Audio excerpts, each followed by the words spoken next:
Bueno, el poder de Dios entonces y una fe inquebrantable. Hasta el momento, estos tres varones, tres amigos, tres compañeros de Daniel que fueron llevados a Babilonia, ya fueron expuestos a varias presiones. Exiliados en otra tierra, una gigante estatua de oro, los líderes gubernamentales presentes allí en la planicie de Dura, las masas, las naciones, los pueblos también convocados allí, todos de pie para iniciar la dedicación de la estatua. En eso se mencionan a estos tres varones también la presión del horno de fuego. Quiero decirles, hermanos, que no es lo mismo morir de un balazo porque no sufres nada. No es lo mismo morir cuando te cortan la cabeza, como pasó con varios hombres también en la Biblia o en la historia de la iglesia. Es una cosa de segundos. Pero morir quemado se dice que es una de las muertes más dolorosas. Es una verdadera tortura morir quemado. Y se menciona este horno de fuego ardiente como presión, como una amenaza, para que si estos hombres reflexionaban, podían ser librados. ¿Cuál era la solución para Sadrach, Mesach y Abednego? Simplemente decir, ok, Nabucodonosor, nos vamos a inclinar, igual que toda la masa, vamos a seguir la corriente del mundo. Ellos dijeron, no, nosotros vamos en contra de la corriente. Ahí hay una dedicación, todo el mundo se postra y solo tres de pie. Nabucodonosor los confronta, les da una oportunidad, les pregunta, ¿realmente no se van a inclinar? Y ellos responden, no, nuestro Dios nos puede librar del horno ardiendo y de tu mano, Nabucodonosor, también lo puede hacer, pero si no lo hace, debes saber, Nabucodonosor, que no serviremos a tus dioses. No serviremos a tus dioses ni tampoco adoraremos la estatua que has levantado. ¿Qué sucedió entonces? 19. Entonces Nabucodonosor se llenó de ira. Ojo, atención con esto. Esta ira del verso 19 es más intensa que la ira anterior. ¿Por qué? Porque la primera ira fue una reacción impulsiva, momentánea. Hubo un primer reporte de los acusadores. Oye, hay estos tres que pusiste en los negocios, no te quieren adorar, no se quieren postrar a la estatua. Ya, sí, ya, que tráigalos aquí. Fue un enojo leve. Este enojo de acá es el resultado de haber tratado de convencer a estos tres varones, pero no le resultó. Por tanto, el enojo, la ira era mucho más intensa, era mucho más expresiva de este rey Nabucodonosor. Se llenó de ira y se demudó. Esto es lo que utilizo para confirmar mi argumento. Se demudó el aspecto de su rostro, es decir, Nabucodonosor se desfiguró, cambió su cara, cambió su rostro.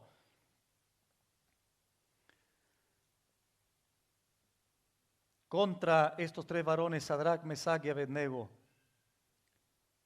y ordenó que el horno se calentase 7 veces más de lo acostumbrado. ¿Qué significa esto? El horno fue calentado a su máxima capacidad, a su máxima intensidad.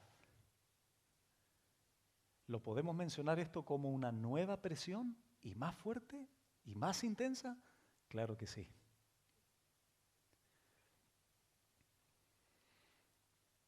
Bueno, este hombre dentro de su insensatez calentó el horno 7 veces más de lo acostumbrado. Esto haría que estos hombres murieran instantáneamente, sin lugar a dudas. Se torna mucho más intensa la presión para estos varones. Pero atención con esto.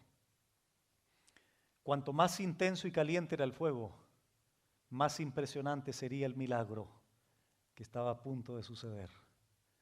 Es decir, lo que Nabucodonosor estaba haciendo para supuestamente su propia gloria, él no sabía que Dios lo usaría para desplegar con mayor facilidad y mayor esplendor el poder de Dios.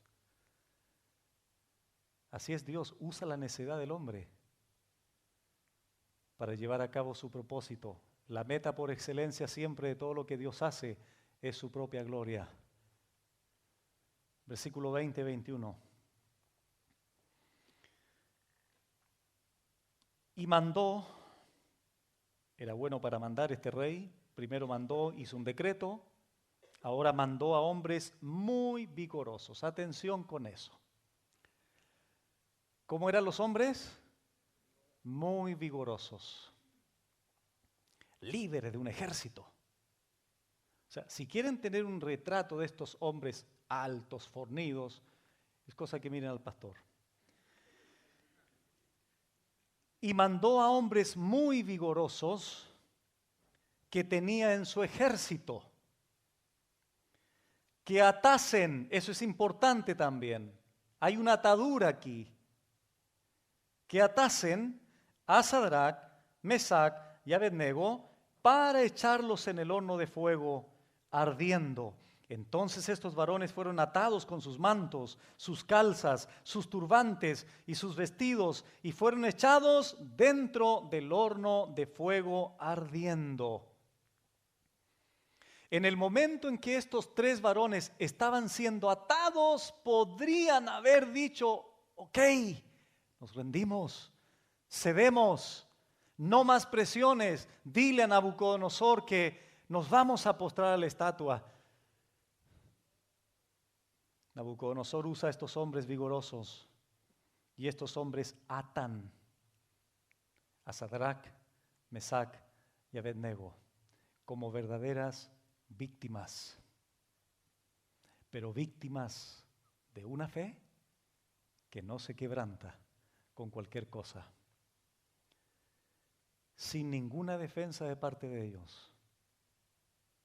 No comenzaron a desatar aquí nada. Lo dije anteriormente. Porque aquí los profetas de la prosperidad dicen, estamos atados, te desato, Satanás. No, no dijeron eso. Fueron atados como víctimas sin ninguna defensa. ¿Recuerdan a Isaac? Génesis 22.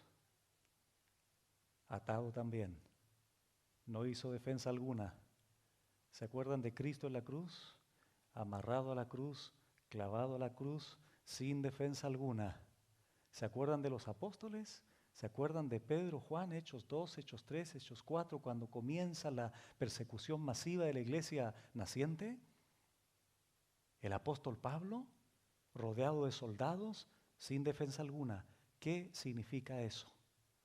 Confianza absoluta, confianza plena, más allá de la atadura física, más allá de las amarras, más allá de los cordeles, solamente confiando en su Dios. Aquí solo un milagro los podría salvar. No había ninguna posibilidad humana. ¿Por qué? Porque estaba el mandato del rey Nabucodonosor, estaban hombres vigorosos del ejército amarrando a estos hombres, atándolos. Ninguna posibilidad. Y amados hermanos, quiero hacer una pequeña aplicación aquí. Así muchas veces Dios nos permite pasar en esta situación. Elimina toda posibilidad humana. Elimina toda razón humana. ¿Para qué? Para que su intervención sea más gloriosa. Porque ante menos o cero posibilidades humanas, ¿qué sucede cuando Dios obra milagrosamente? ¿Cuál es tu reacción? Cuando tú pensabas, Señor, aquí no hay nada que hacer. Señor, aquí yo no tengo ninguna posibilidad humana, pero surge el rayo de luz en la pieza oscura en la que estamos. Surge el rayo de la confianza en Dios desplegada a sus hijos.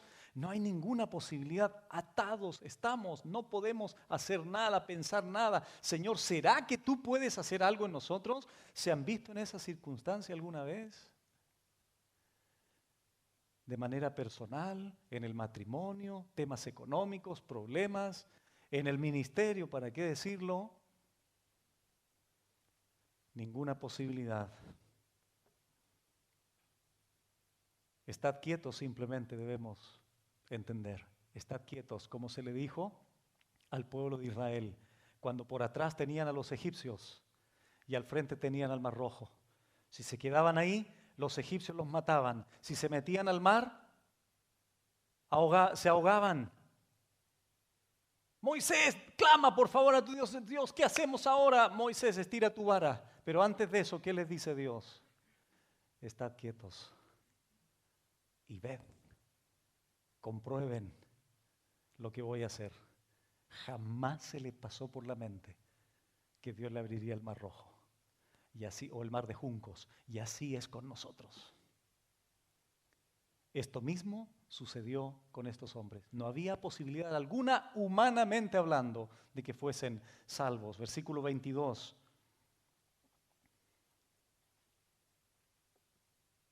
Una vez que fueron echados en el horno de fuego, o para echarlos al horno de fuego, dice el 21, entonces estos varones, versículo 22, y como la orden del rey era premiante y lo habían calentado mucho, atención con esto, y como la orden del rey era premiante y lo habían calentado mucho, la llama del fuego mató a aquellos hombres que habían alzado a Sadrach, Mesach y Abednego. La pregunta es, ¿qué pasó con su vigor? ¿Qué pasó con lo vigoroso de su cuerpo? ¿No eran vigorosos? No, no eran vigorosos. Eran muy vigorosos. De aquí comenzamos a ver algo extraño.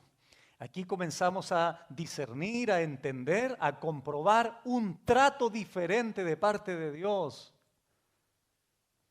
Porque estos hombres no estaban junto a los tres varones, no los habían atado recién. ¿Por qué murieron los vigorosos y Sadrach, Mesach y Abednego no? ¿No les parece raro eso? Fueron totalmente consumidos. Lo vigoroso de sus cuerpos, el vigor de sus cuerpos no sirvió para nada para soportar el calor o la intensidad del fuego, del calor del fuego, ya que murieron antes, inmediatamente, antes que los tres varones. Dios defiende a los suyos de una manera poderosa y Dios siempre marca, hermanos, una distinción muy notable en la Biblia y muy especial con los suyos. Miren, comprobemos este principio en Éxodo, por favor, capítulo 9. Éxodo 9. Aquí es cuando Dios comienza a usar las plagas de los dioses egipcios para poder hacer entender al faraón de dejar ir al pueblo de Israel. Y dice Éxodo 9, del 1 en adelante así. Entonces Jehová dijo a Moisés, entra a la presencia de Faraón y dile, Jehová, el Dios de los hebreos, dice así, deja ir a mi pueblo para que me sirva, porque si no lo quieres dejar ir y lo detienes aún, he aquí la mano de Jehová estará sobre tus ganados que están en el campo, caballos, asnos, camellos, vacas y ovejas, con plaga gravísima. Escuchen ahora. Y Jehová hará separación entre los ganados de Israel y los de Egipto, de modo que nada muera de todo lo de los hijos de Israel. Y Jehová fijó plazo diciendo, mañana hará Jehová esta cosa en la tierra.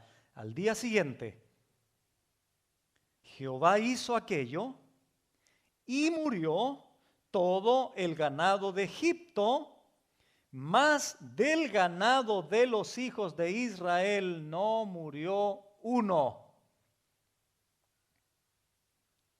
Qué raro, ¿no? Los caballitos, los bueyes estaban al igual que los animales de Egipto. La pregunta es, ¿por qué murieron solo los de Egipto y no los de Israel? ¿Por qué murieron solo los hombres vigorosos y no los tres?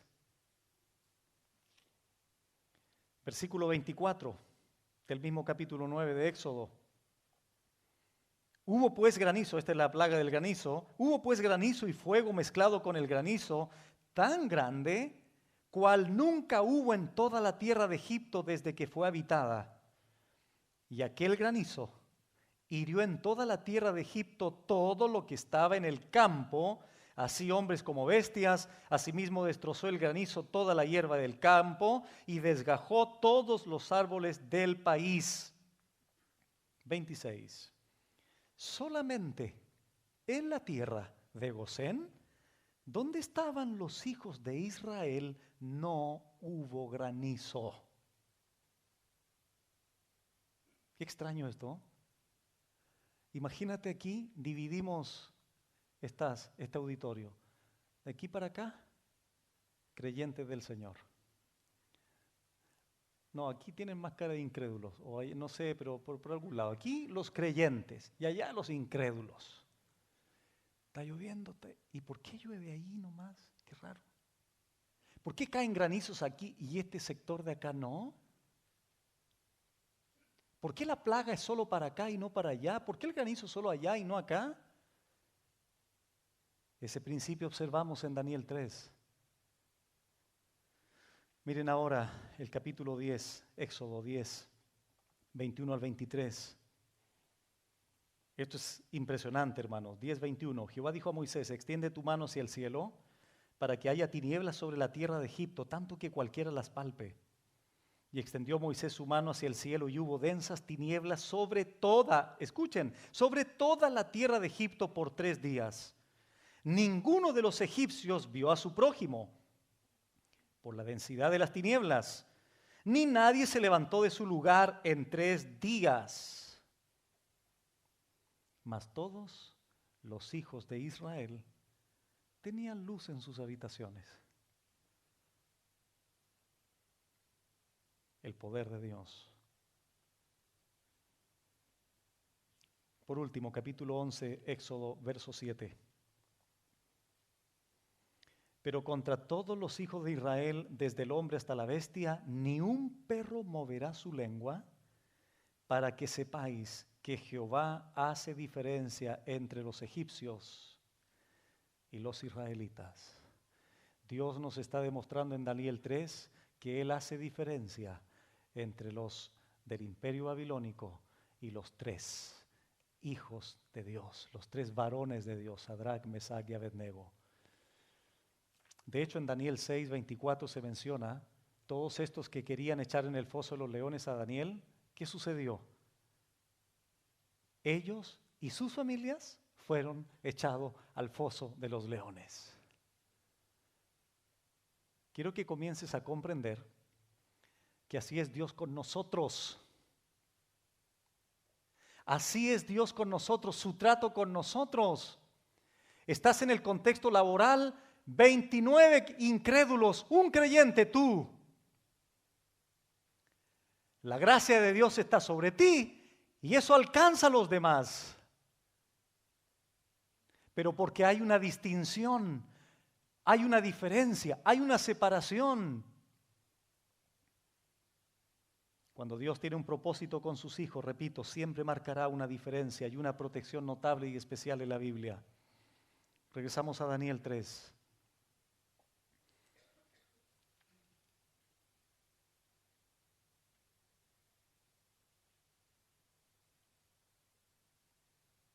Estos 3 varones que habían caído atados dentro del horno de fuego ardiendo, ahora el 24 dice: entonces el rey Nabucodonosor se espantó y se levantó apresuradamente y dijo a los de su consejo: ¿no echamos a 3 varones atados dentro del fuego? Ellos respondieron al rey: es verdad, oh rey. Y él dijo: he aquí yo veo 4 varones sueltos que se pasean en medio del fuego sin sufrir ningún daño.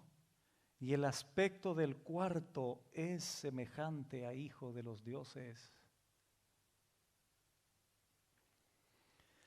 ¿Qué le sucedió aquí a Nabucodonosor? Verso 24, se espantó, se sorprendió, quedó atónito ante la escena de ver a estos hombres dentro del horno de fuego ardiente. ¿Qué es lo que ve él? 4 cosas principalmente. En primer lugar, los ve vivos. ¿Qué pasó con los hombres vigorosos que había mandado anteriormente? Nabucodonosor tenía eso en mente. Hombres vigorosos que él había ordenado echar al horno de fuego habían sido consumidos instantáneamente. ¿Cómo es posible? Estos hombres vigorosos murieron así y estos 3 están dentro vivos.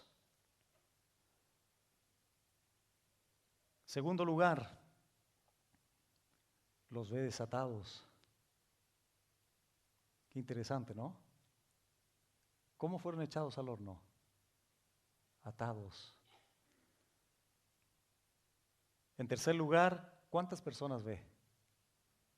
4. Nabucodonosor estaba tan... Él dice, a ver, se me olvidó contar cómo es la cosa. Yo eché 3. 1, 2, 3, 4. A ver de nuevo. 1, 2, 3. ¿Cuánto eran Sadrach, Mesach y Abednego? ¿Y por qué cuento un cuarto? ¿Por qué hay un cuarto hombre? ¿Por qué hay un cuarto personaje dentro de? Y en tercer lugar, ¿no les llama la atención el verbo que utiliza en el verso 25, que los ve paseando?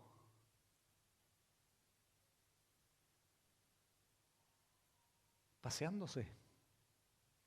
¿Cómo se supone que debes estar dentro de un fuego? ¿Cómo se supone que deberías estar, naturalmente hablando? Gritando como loco, pidiendo auxilio, golpeando lo que sea para que alguien te oiga y te pueda socorrer. Estos hombres están paseando, caminando dentro del fuego.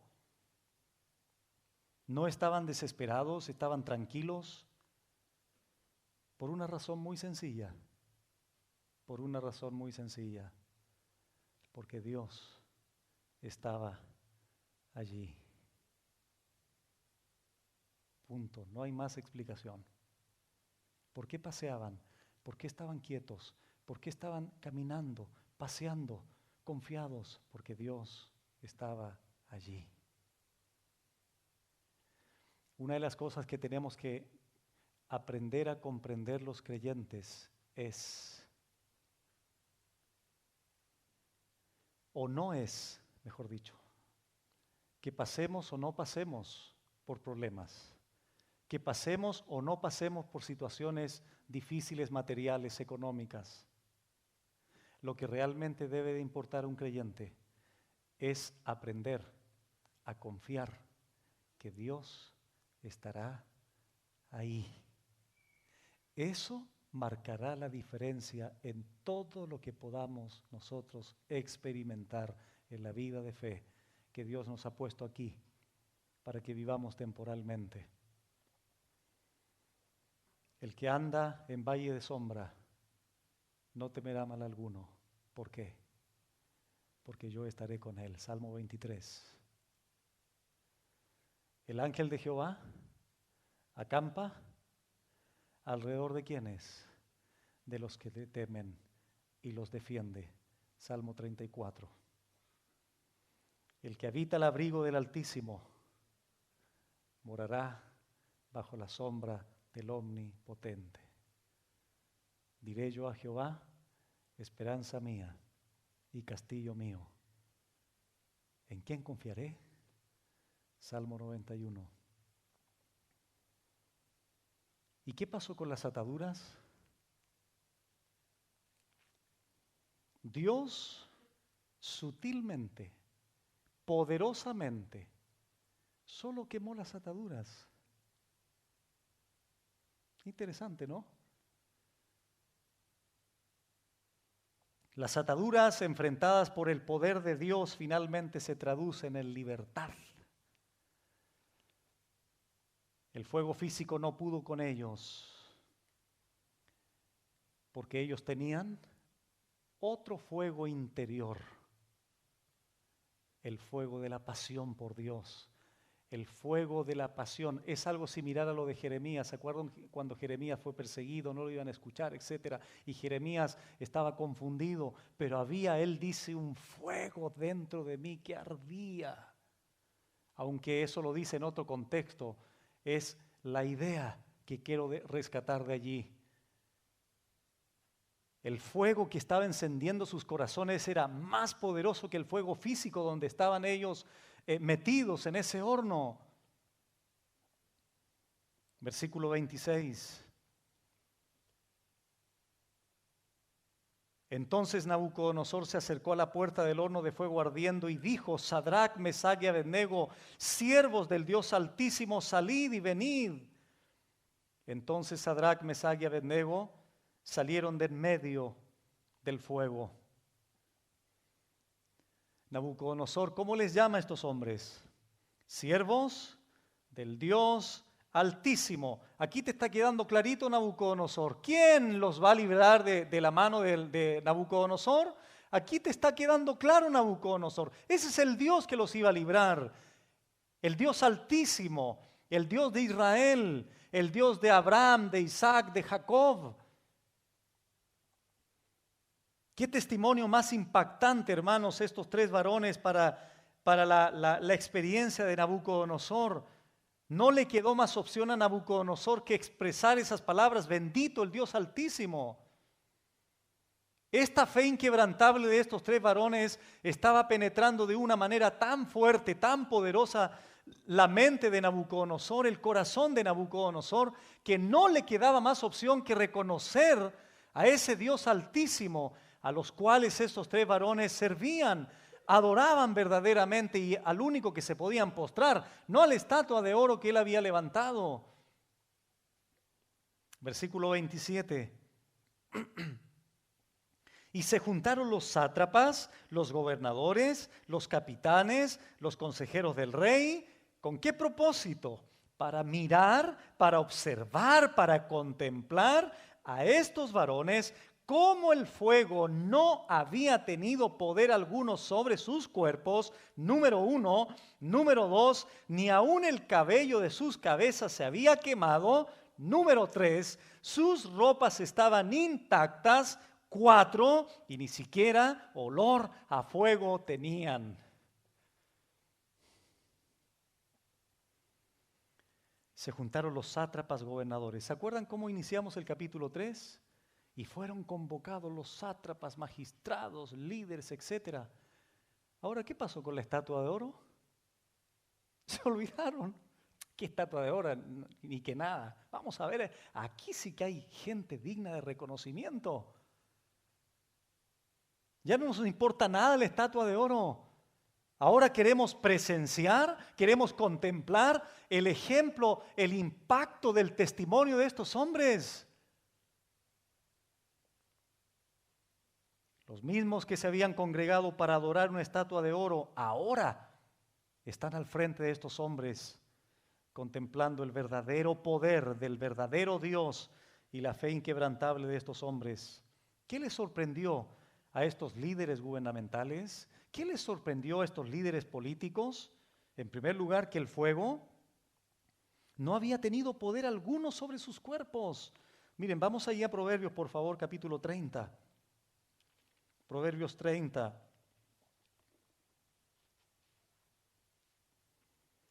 Versículo 15b o 15 al final.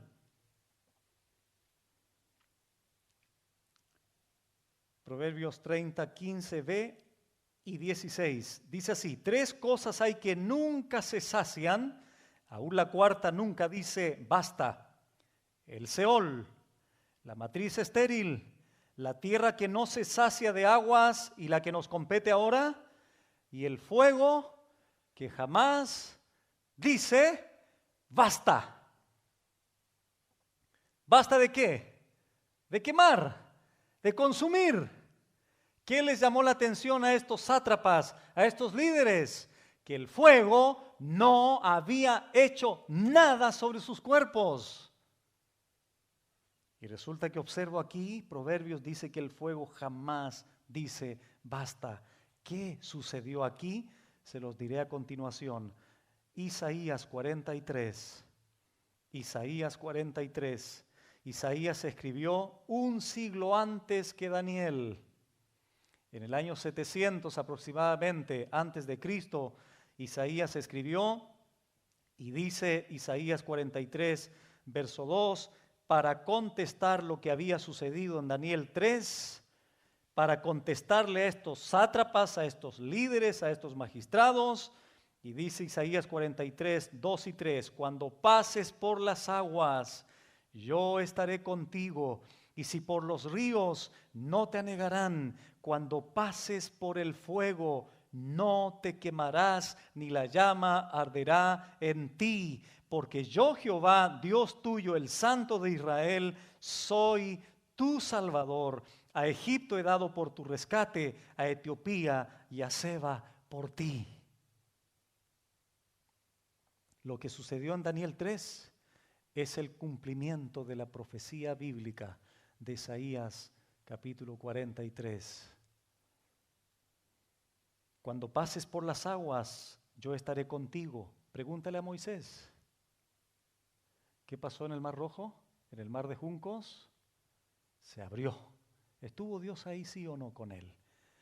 Si tienes dudas con respecto a lo segundo, si por los ríos no te anegarán, pregúntale eso a Josué. Cuando pases por el fuego no te quemarás, ni la llama arderá en ti. Si tienes dudas, pregúntale a Sadrac, Mesac y Abednego. Qué curioso que el fuego no haya quemado nada de ellos. Lo único que puede cambiar el efecto de un poder natural es un poder sobrenatural. Y ese es Dios, el Dios de Sadrac, de Mesac y Abednego. Amados hermanos, Dios tiene el control de todo. Dios tiene el control de los vientos. Dios tiene el control de las aguas. Dios tiene el control de los animales, en virtud de un propósito que Dios tenga con sus hijos. Muchas veces decimos así impulsivamente, superficialmente, Dios tiene el control de todo, pero cuando se me cayó el árbol encima del auto, ¿a dónde estaba el Señor? Bueno, ¿Dios tiene o no tiene control del árbol? Dios tuvo el control del cuervo y la paloma. Dios controló el cuervo y la paloma para que fueran instrumentos en las manos de Noé, para ver si habían bajado las aguas. Dios controló la burra de Balaam. Dios controló vacas con sus terneros mugiendo atrás de ellas, pero ellas siguieron derechas, porque eso le iba a demostrar algo a los filisteos. Dios controló a los osos que mataron a los burladores del profeta Eliseo. Dios controló y llevó al gran pez que tragó a Jonás. Dios controló el pez mediante el cual Pedro fue a sacar las monedas para pagar el tributo del templo. Dios controló la serpiente que mordió a Pablo, porque Dios tiene el control. Y Dios, aquí en Daniel 3, controló absolutamente el fuego. ¿Qué pasó con la zarza ardiente? No se consumía, porque Dios estaba ahí. ¿Qué pasó con el sacrificio de Elías en el Monte Carmelo? Elías dice, échenle 12 cántaros de agua y después va a venir el fuego. El fuego secando el agua, no el agua apagando el fuego. Qué extraño, ¿no? Ese es Dios.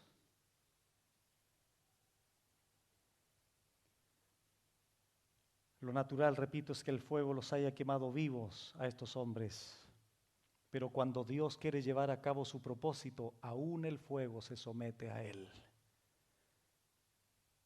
Y nosotros no nos damos cuenta, hermanos, pero en la vida práctica, en la vida diaria con nosotros es así. Dios, en virtud de nosotros, sus hijos, de su cuidado, de su protección, coloca todas las personas, los ambientes, las circunstancias, los momentos, los materiales, el lugar, la geografía, etcétera. Si nosotros pudiésemos ver con otro tipo de ojos, nos podríamos dar cuenta cómo Dios encausa todo para que sus hijos puedan llevar a cabo su propósito. Y Y curiosamente aquí Dios controló el poder del fuego para 3 y lo dejó operativo para quemar a los hombres vigorosos. Dios dejó inoperante por su poder el fuego para estos hombres fieles y dejó que quemara a los hombres inicuos. Eso es lo impresionante del poder de Dios. Regresamos a Daniel 3, o estamos en Daniel 3. ¿Qué otra cosa sorprendió a estos hombres? Ellos dicen, ni aún el cabello de sus cabezas se había quemado. ¿Cuántos de ustedes han tenido la oportunidad de que, ya sea que se les caiga un pelo al fuego o acerquen, qué pasa con el cabello? ¿Cuán frágil es? ¿No es así? Vengo al texto y me dice que ni aún el cabello de sus cabezas se había quemado. ¿Qué significa eso? Vamos rápidamente a Lucas, por favor. Lucas 12 y simultáneamente, por favor, Lucas 21. Lucas 12 y Lucas 21. ¿Se van a acordar este pasaje? ¿Qué dice Lucas en primer lugar, capítulo 12, verso 7? Lo siguiente, pues aún los cabellos de vuestra cabeza están todos contados. No temáis, pues más valéis vosotros que muchos pajarillos. ¿Qué significa aquí que aún los cabellos de vuestra cabeza están todos contados? Esto implica un especial cuidado de parte de Dios con sus hijos, en contraste aquí con la naturaleza, en contraste aquí con los pajarillos. Si Dios cuenta así los cabellos, ¿cuánto más contará nuestras lágrimas? ¿Cuánto más contará las gotas de sudor en su servicio? ¿Y cuánto más contará las gotas de sangre por amor a Cristo y por la causa del Evangelio? Dice Lucas 21, 18, pero ni un cabello de vuestra cabeza perecerá.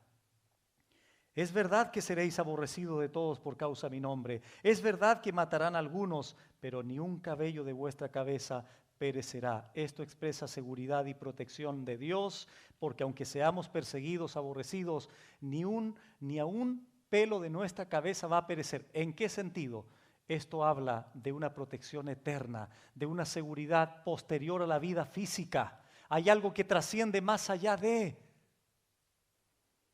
Curiosamente, estos hombres señalan que ni aún el cabello de sus cabezas se había quemado. Sus ropas estaban intactas.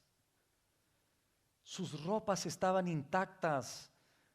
¿Recuerdan ustedes en Nehemías 9 cuando se narra el pueblo de Israel 40 años en el desierto? ¿Qué sucedió con ellos allí? Sus ropas no se envejecieron, sus pies no se hincharon. La nube no se separó de ellos, la columna de fuego durante la noche, sus ropas no se envejecieron. La protección de Dios va más allá de las amenazas físicas o naturales de los hombres. Lo curioso aquí, hermanos, es que ni siquiera olor de fuego tenían. El milagro era completo, el milagro era pleno, el milagro era total. El despliegue del poder absoluto, majestuoso de nuestro Dios, de una manera muy evidente en la experiencia de estos 3 varones. Ahora bien, los que salieron del horno de fuego, los que salieron de esa presión tan fuerte, fueron 3, pero uno se quedó dentro. ¿No es así? Amados hermanos, podríamos decir lo siguiente: ¿por qué no salió el 4.º hombre?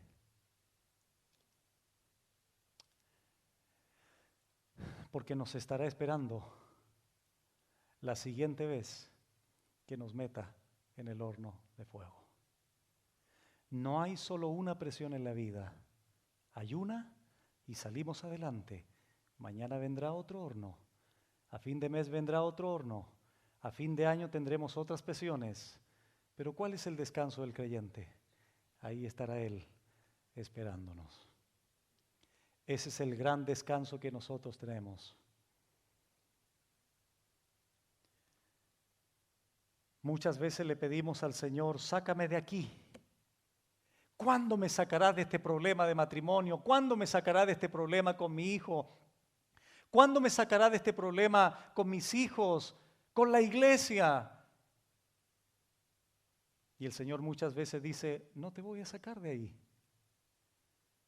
Voy a estar contigo dentro de eso, tal cual como estuve con los 3 hombres en el horno de fuego.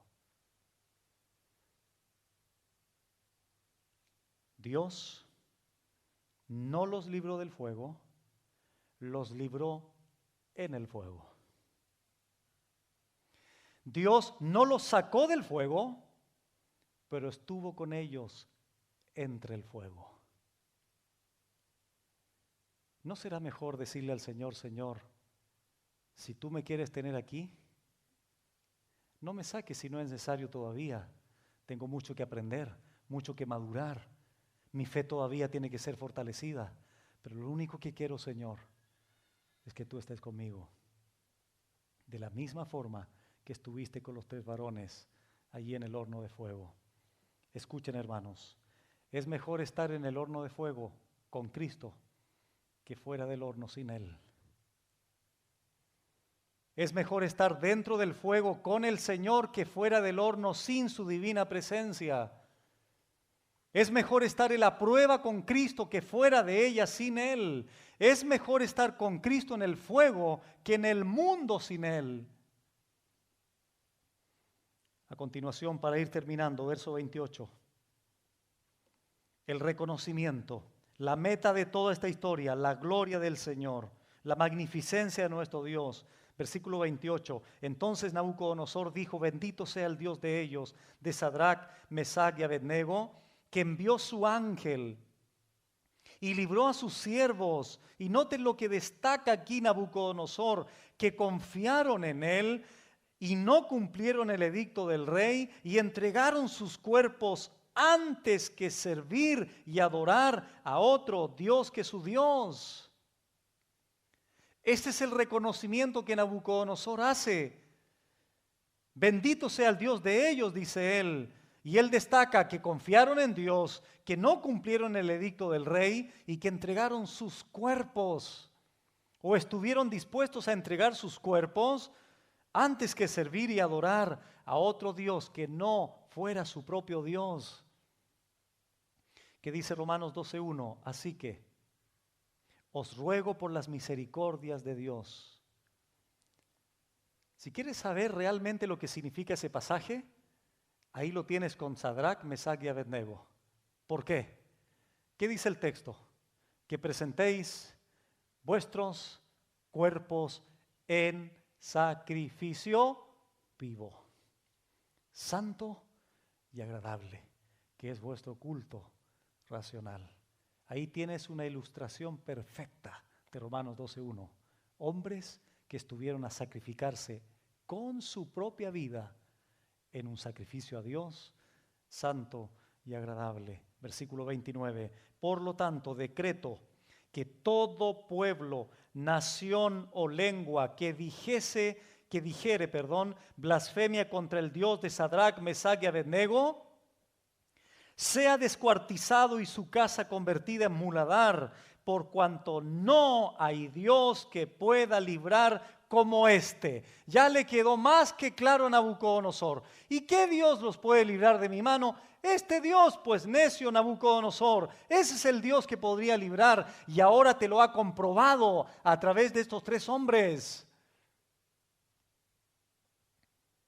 Si alguien se atrevía a blasfemar contra el Dios de Sadrac, Mesach y Abednego, sufriría la consecuencia de ser descuartizado y su casa convertida en un basural, con estiércol, con basura, por cuanto no hay Dios que pueda librar como este. Entonces el rey engrandeció a Sadrac, Mesach y Abednego en la provincia de Babilonia. Entonces el rey engrandeció a Sadrac, Mesach y Abednego en la provincia de Babilonia. Nabucodonosor termina esta historia aquí engrandeciendo a estos 3 hombres por su fe, por su confianza, por la certeza, por las convicciones inamovibles, inquebrantables de estos tres varones. El que era enemigo, ahora los reconoce públicamente. Curiosamente, en Proverbios 16 dice que cuando los caminos del hombre son agradables a él, aún a sus enemigos hace estar en paz con él. Mateo 5:16, así alumbre vuestra luz delante de los hombres, para que vean vuestras buenas obras y glorifiquen a vuestro Padre que está en los cielos. Ahí están los tres luceros en las tinieblas de Babilonia. Pensábamos probablemente que iban a ceder, pero no cedieron. No cedieron. 13 veces se mencionan los nombres de estos tres jóvenes, de estos tres hombres. Es como si Dios quisiera exponer a nosotros hoy día la fe de estos hombres. Así como lo hizo con este centurión y la mujer Sirofenicia, ¿recuerdan? No he hallado fe como este hombre aquí en Israel. Debemos, hermanos, acostumbrarnos, como lo hemos predicado tantas veces, a dejar de ser gente emocional, gente sentimentalista en la iglesia y comenzar a impregnarnos, hermanos, de convicciones sólidas, de una certeza, de una seguridad, de una solidez que no se pueda quebrantar independiente la presión, el contexto laboral, académico que tú puedas tener. Spurgeon dijo lo siguiente: preocúpate más por un grano de fe que por una tonelada de emoción. Porque hay mucha gente en las iglesias que están cargadas de emoción, pero no tienen nada de fe, ninguna convicción, ninguna certeza. Algunas consideraciones finales. Siempre los verdaderos creyentes serán expuestos a las presiones del mundo. Y como dije en la introducción en la primera parte, si hasta este momento, querido hermano, escucha muy bien lo que te voy a decir ahora. Si hasta este momento no has sido capaz de mantenerte firme ante una pequeña presión de un compañero en la universidad, de una burla en el trabajo, si no has sido capaz de mantenerte firme, sólido en tu convicción ante la burla, el ataque de tu jefe en el trabajo, de tu compañero en el trabajo, compañero de instituto, de universidad, en tu barrio, donde quiera que estés, si no has sido capaz de mantenerte firme en eso,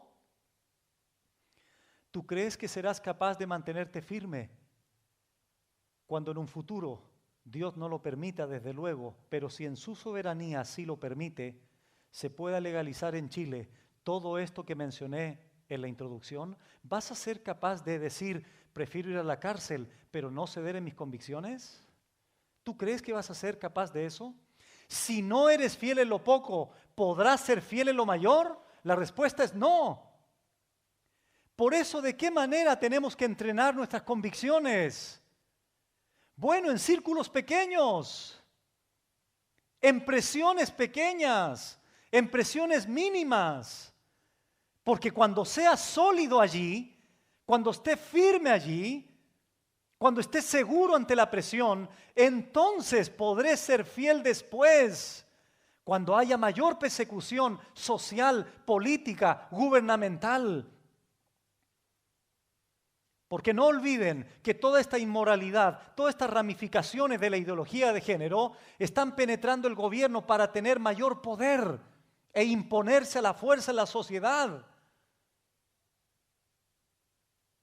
Aquí hay profesores presentes, aquí hay estudiantes de universidad presentes, aquí hay trabajadores sociales presentes, aquí hay futuros pastores que ya están encarcelando pastores en otros países por predicar que la homosexualidad es pecado.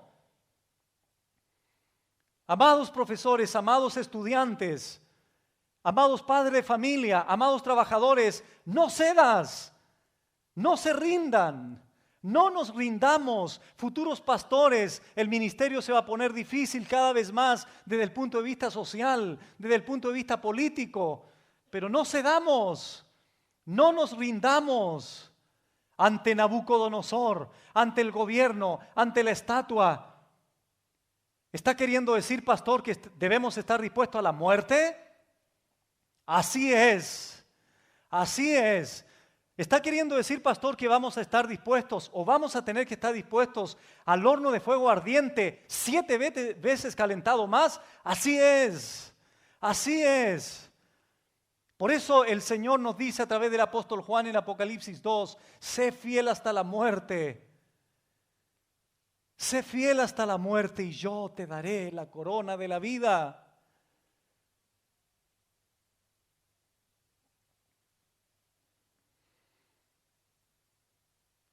Por último,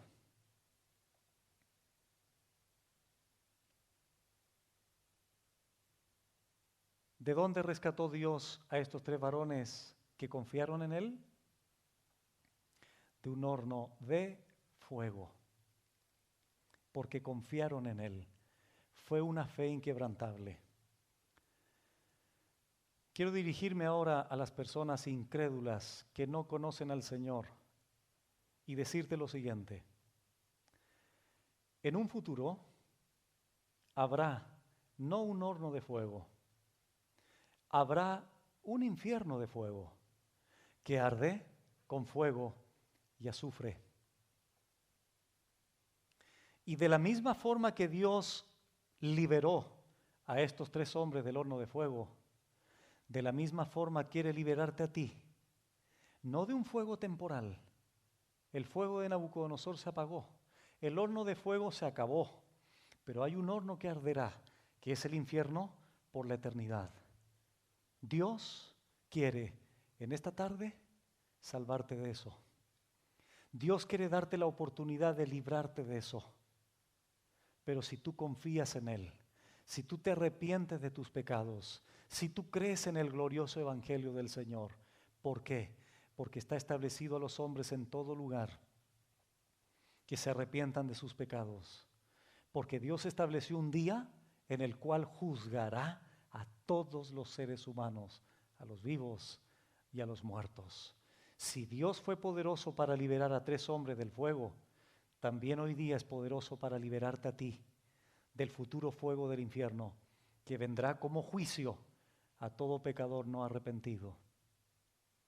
Y otra cosa que es necesario que sepas, ese 4.º hombre, muchos teólogos sostienen que era Jesucristo preencarnado, que estuvo en el fuego allí acompañando a esos 3. Quiero decirte que a todo pecador que cree en Él, ¿sabías tú que el Señor te acompañó en el infierno de la cruz? ¿Sabías tú que Él estuvo contigo viviendo tu infierno en la cruz? Así es, porque los que hemos creído en Él, morimos con Él, fuimos sepultados con Él y resucitamos con Él. El infierno que yo merecía, lo vivió mi Señor en la cruz. Y cuando venimos al conocimiento de la verdad, alguien me enseñó una vez, Adiel, el infierno del Señor lo vivió contigo en la cruz, porque tú estuviste allí. ¿Cuántos de ustedes en esta tarde no conocen al Señor? Y quiero decirte que el Dios de Sadrach, Mesach y Abednego es el mismo Dios que hoy día te quiere salvar. Es el mismo Dios que te quiere mostrar su glorioso poder salvífico. Y así como a nosotros los creyentes nos quiere ayudar y desplegar su poder en términos de nuestras convicciones, en ti, querida persona que vienes por primera vez, el Señor quiere mostrarte su poder, salvándote del fuego eterno. Amados hermanos, que el Dios de gloria, que el Dios de Sadrach, Mesach y Abednego nos haya enseñado hoy día la lección de comenzar a vivir una vida entregada total y absolutamente a Él, y que nuestra fe esté fundada sobre la roca. Y como dijo Spurgeon, yo me puedo mover, yo me puedo temblar, pero la roca jamás se moverá. Vamos a orar. Padre bueno, gracias por tu palabra, gracias por tu amor, gracias por tu fidelidad, gracias por tu cuidado hacia nosotros. Gracias porque el Dios de Sadrach, Mesach y Abednego hoy día ha sido para nosotros una bendición porque nos ha salvado, nos ha perdonado, ha mostrado su poder, mostrándonos a su Hijo, su gracia, su evangelio. Señor, pero tú también quieres perdonar y salvar en esta tarde a aquellos que aún no te conocen. Tú demandas en tu palabra, Señor, que deben arrepentirse de sus pecados, reconocer que son pecadores y que están destituidos de la gloria de Dios.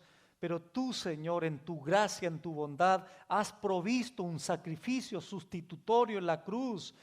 Tú, Padre Celestial, derramaste tu ira, el infierno de la condenación, lo derramaste sobre tu Hijo en la cruz, siendo propiciación, apaciguando tu ira, Señor, allí en la cruz, en lugar del pecador y en lugar del pecador arrepentido, para que hoy día, si hubiese alguna persona en este auditorio que reconozca su incapacidad, que reconozca su lejanía, su separación, su muerte espiritual, pueda caer rendido a tus pies, pueda reconocer que solo tú puedes salvarlo, perdonarlo, pero debe entender que debe arrepentirse de su pecado, debe creer tu evangelio, debe reconocer que sin ti está condenado a ese fuego eterno que arde con fuego y azufre por los siglos de los siglos.